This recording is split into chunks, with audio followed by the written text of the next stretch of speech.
Dalam kematian dan kebangkitan Kristus, terdapat darah, daging, penyaliban, dan memikul salib. Tuhan berkata dalam Yohanes pasal 15 ayat 4, "Tinggallah di dalam aku, dan aku di dalam kamu." Darah dan penyaliban berhubungan dengan tinggallah di dalam aku, yaitu kita di dalam Kristus. Sedangkan daging dan memikul salib berhubungan dengan aku di dalam kamu, yaitu Kristus di dalam kita. Darah dan penyaliban berhubungan dengan apa yang kita peroleh di dalam Kristus. Daging dan memikul salib berhubungan dengan apa yang akan digenapkan Kristus di dalam kita. Agar kita ada di dalam Kristus, kita harus percaya. Dan agar Kristus di dalam kita, kita harus taat. Percaya dan taat adalah dua hal yang terpenting bagi orang Kristen.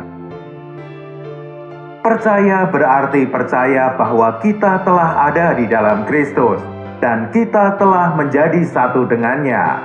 Iman yang hidup itu percaya bahwa segala yang dimiliki Kristus adalah milik kita. Namun Kristus di dalam kita bukan hanya perlu iman, melainkan juga ketaatan.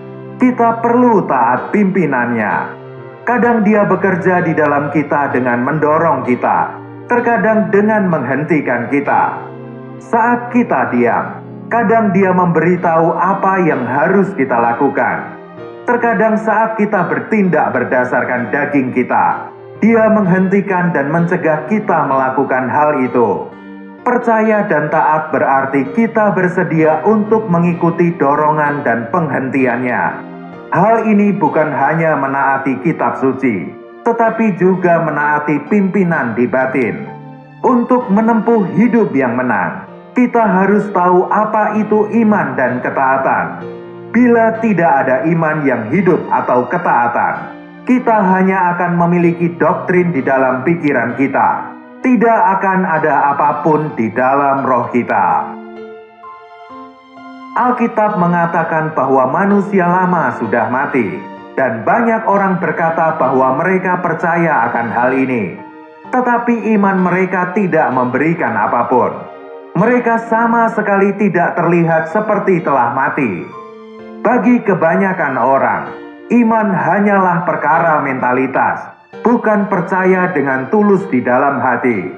Di dalam pikiran mereka, mereka setuju bahwa ada sesuatu yang baik dan logis. Hal ini tidak dapat dianggap sebagai iman. Setelah seseorang mendengarkan sebuah doktrin, dia mungkin mengagumi keunggulan dan logika doktrin tersebut.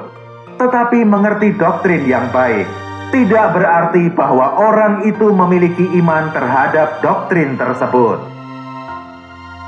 Dalam Injil Markus pasal 11 ayat 24, Tuhan mengatakan, "Karena itu aku berkata kepadamu, apa saja yang kamu minta dan doakan, percayalah bahwa kamu telah menerimanya, maka hal itu akan diberikan kepadamu."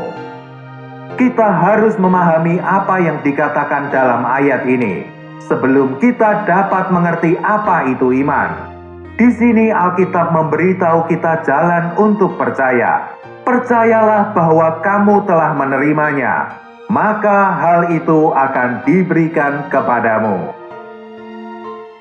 Iman adalah percaya bahwa kita telah menerima, bukan percaya bahwa kita dapat menerima, akan menerima, atau ingin menerima.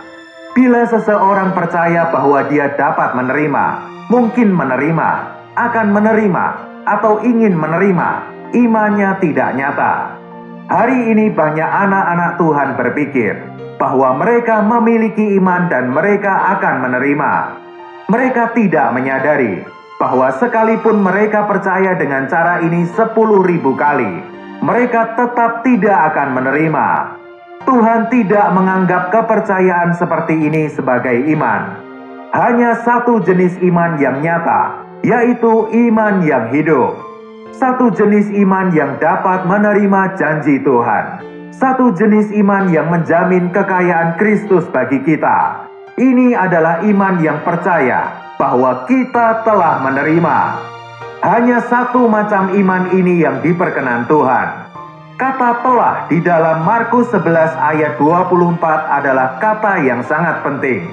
Bila kita percaya bahwa kita telah menerima sesuatu, kita akan menerimanya. Bila kita berharap akan menerimanya, yang kita miliki bukanlah iman.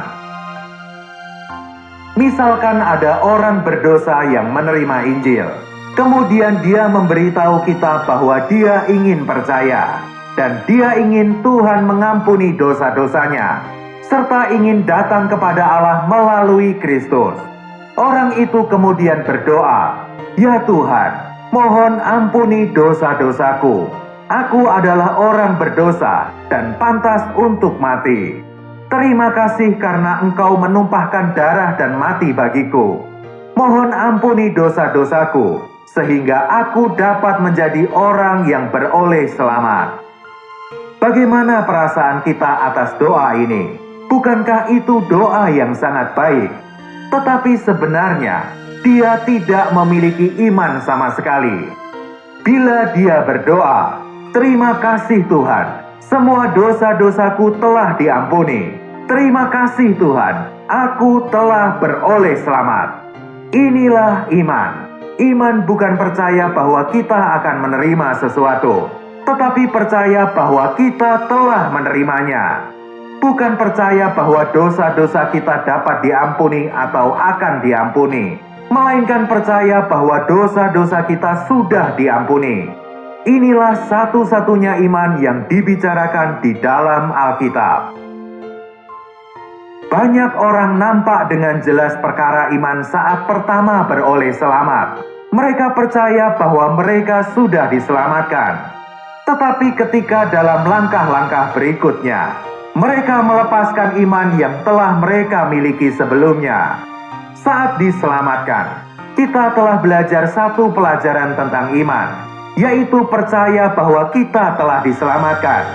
Tetapi setelah diselamatkan, kita tidak memiliki iman dalam hal-hal yang lain. Ada seorang pengusaha yang sangat bersemangat dalam mengasihi Tuhan, tetapi dia memiliki kesulitan besar terhadap temperamennya. Dia menceritakan bahwa dia sangat mudah kehilangan temperamen. Sebuah hal yang kecil cukup untuk membuat dia kehilangan temperamen. Kemudian dia akan mulai membanting dan menghancurkan apa yang ada di hadapannya. Sekalipun dia telah berdoa, dia masih marah-marah bila karyawannya melakukan kesalahan. Sekalipun dia sudah mengakui dosa-dosanya, dia segera kehilangan temperamen selesai mengaku dosa. Hal ini mengganggu dirinya, sehingga saat dia memberitakan Injil kepada karyawannya justru berkata, dia mengatakan bahwa dia percaya Tuhan dan bahwa dia adalah orang Kristen, tetapi dia tidak lebih baik dari orang lain. Jadi mengapa kita harus percaya? Pengusaha itu menjadi sedih dalam hal ini. Dia sungguh-sungguh berdoa kepada Tuhan untuk mengampuninya. Tetapi bahkan setelah dia memutuskan untuk tidak hilang kesabaran, temperamennya menjadi semakin buruk. Dia menyadari dosa itu, dan dia tidak ingin seperti itu.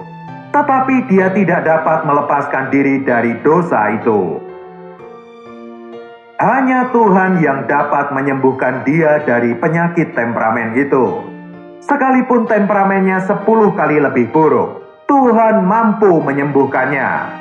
Pengusaha itu membaca Roma 8 ayat 2. Roh yang memberi hidup telah memerdekakan kamu dalam Kristus dari hukum dosa dan hukum maut.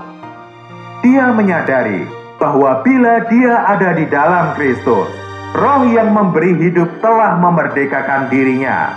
Tetapi dia masih belum merasa bebas dari dosa-dosanya.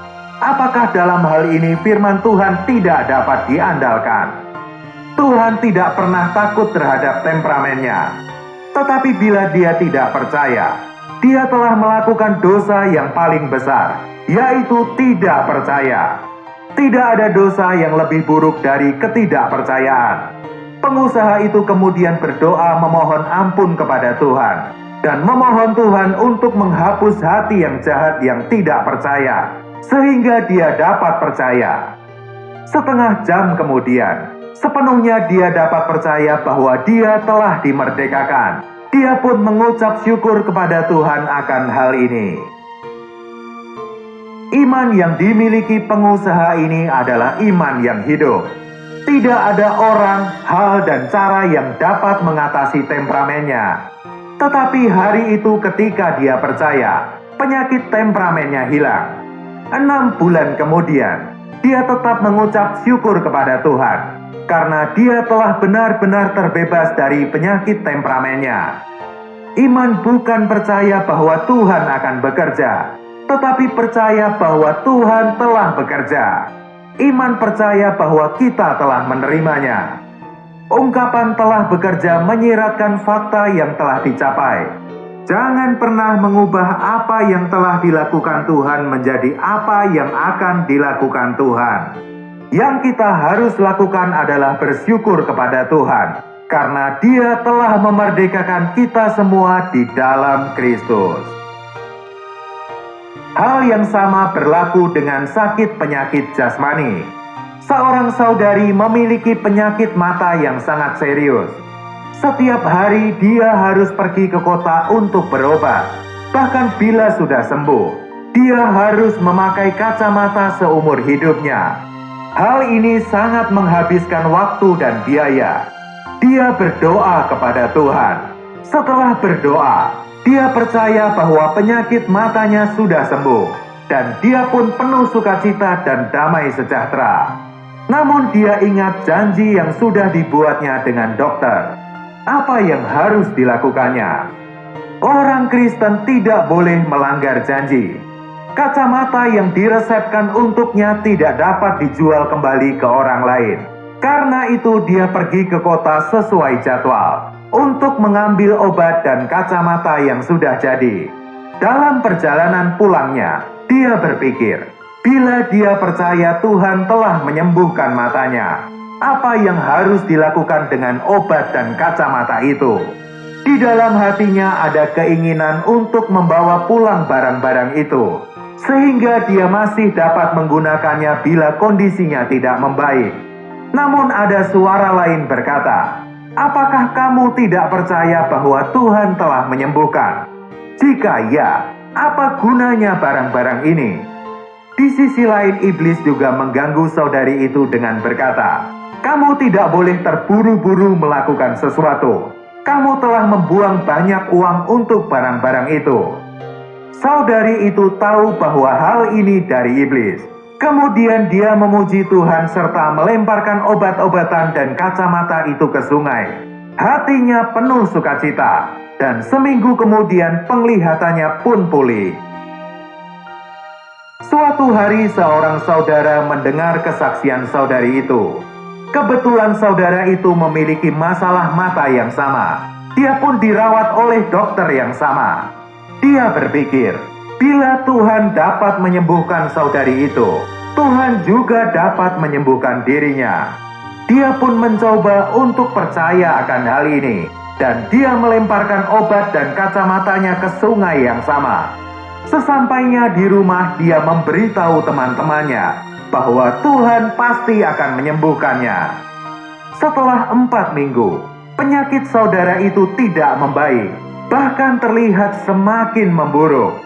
Saudara itu bertanya-tanya, mengapa Tuhan menyembuhkan saudari itu dan tidak menyembuhkan dirinya? Seseorang memberitahu bahwa dia membuang barang-barang itu terlalu cepat, padahal dia tidak memiliki iman. Saudara itu bersikukuh dan berkata bahwa dia percaya Tuhan akan menyembuhkannya. Tetapi kondisinya tidak semakin membaik, dan dia tetap memakai kacamata dan berobat ke dokter setiap hari karena tidak beriman.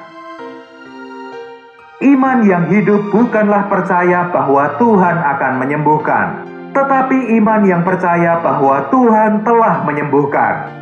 Bukan percaya bahwa Tuhan akan mendengarkan doa, tetapi percaya bahwa Tuhan telah menjawab doa. Setiap kali kita percaya bahwa Tuhan telah menjawab doa kita, kita telah menerimanya. Saudara itu percaya bahwa Tuhan akan menyembuhkannya, tetapi iman seperti itu tidak ada gunanya. Hanya ada satu jenis iman di dalam Alkitab, yaitu percayalah bahwa kamu telah menerimanya. Alkitab tidak mengatakan bahwa kita akan menerima di kemudian hari. Kata-kata akan, dapat, dan mungkin tidak dapat dipakai dalam iman yang hidup. Kata-kata yang digunakan dalam iman yang hidup itu adalah telah. Tidak ada kata lain yang digunakan. Tentang keberadaan kita di dalam Kristus, kita harus menyadari bahwa kita menang segera setelah kita percaya. Sama seperti kita diselamatkan segera setelah kita percaya. Segala kelimpahan Kristus, segala berkat di dalam surga, kuat kuasa penyembuhan, pencurahan Roh Kudus, dan kuat kuasa Roh Kudus menjadi milik kita. Setiap kali kita menerima firman dari Tuhan dan berpegang kepadanya, percaya bahwa hal itu milik kita, maka hal itu menjadi milik kita. Iman di luar firman Tuhan bukanlah iman yang sejati. Kita harus memiliki firman Tuhan sebelum kita dapat percaya. Roma 8 ayat 2 dan Roma 6 ayat 6. Keduanya adalah firman Tuhan. Bila kita berpegang pada firman dan percaya, kita akan menerimanya. Tuhan Yesus berkata, "Apa saja yang kamu minta dan doakan." Betapa limpahnya perkara ini. Semua hal termasuk dalam firman ini. Semua janji Tuhan, kelimpahan janji Tuhan, dan fakta yang telah digenapkan Tuhan menjadi milik kita saat kita percaya. Kiranya Tuhan memberi kita terang untuk nampak tentang apa itu iman yang hidup dan apa yang kita percaya. Berkat yang diberikannya tidak terbatas dan cukup untuk seluruh hidup kita. Tuhan memberkati.